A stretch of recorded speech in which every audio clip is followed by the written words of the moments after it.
साथियों, कांग्रेस के बहुत बड़ा नेता कुमारी शैलजा जी एक इंटरव्यू में सीएम बनने का ख्वाहिश जाहिर किया था। तभी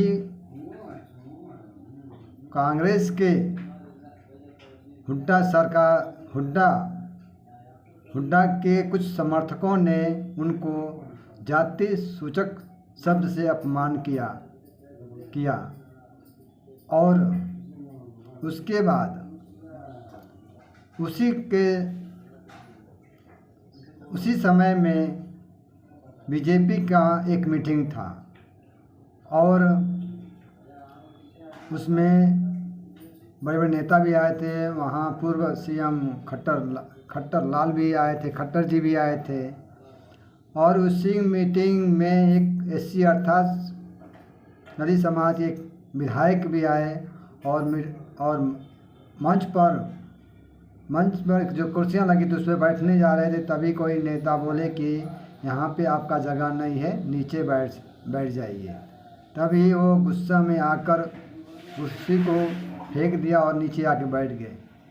क्या बीजेपी में बराबरी में बैठने का अधिकार नहीं है? और क्या कांग्रेस में कोई एससी समाज का व्यक्ति क्या सीएम नहीं बन सकता है? केवल दलित समाज वोट देने के लिए बना है। ये दोहरा चरित्र कब तक ये लोग करते रहेंगे? दलित समाज केवल वोट देने के लिए बना है। विधायक हो उसका भी अपमान। कुमारी शैलजा जी कई बार का सांसद पहले भी थे और आज भी सांसद है, उनको भी जाति सूचक से अपमान किया जा रहा है। दूसरी बात, यही कांग्रेस के नेता राहुल गांधी जी 2024 के चुनाव में जिस तरह से आरक्षण बचाओ संविधान बचाओ का नारा दे रहे थे, लेकिन अभी तक उनका आरक्षण बचाने का नाम पर एक भी शब्द नहीं आया। और उसके बाद में बहन जी ने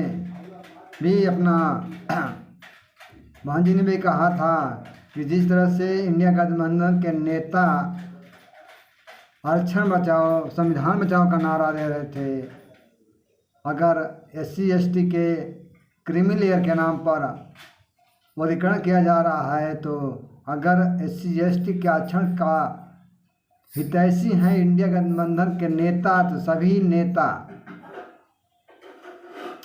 अपना प्रस्ताव रखें केंद्र सरकार के पास और प्रस्ताव रखें कि SC ST का आरक्षण भारतीय संविधान के 9वें सूची में शामिल किया जाए, ताकि कोई इसके बाद भी कोई आरक्षण के खिलाफ कोई दूसरा खिलाफ जजमेंट ना दे। लेकिन प्रस्ताव तो बात छोड़िए, कोई एक शब्द भी बोलने नहीं आया। तो मेरा SC ST समाज से खास गुजारिश है कि ये आपके मान सम्मान व हक अधिकार के साथ कैसे खड़ा हो सकते हैं? ये लोग केवल SC ST OBC समाज केवल वोट देने के लिए बना है। तो ये बात अब SC ST OBC समाज को सोचना चाहिए कि हमारे मान सम्मान व हक अधिकार के साथ कौन खड़ा है, कौन नहीं खड़ा है। हमें खासकर पूरे भारत के SC ST समाज से OBC समाज से मेरा निवेदन है कि किसी भी चुनाव में वोट करें तो सोच समझ के जो आपके मान सम्मान व हक अधिकार के साथ खड़ा हो, हक अधिकार मान सम्मान बचाने के लिए आगे आए, साथ खड़ा हो, उसको वोट करें। अन्यथा ये दोहरे चरित्र वाले लोगों से आप सावधान रहें।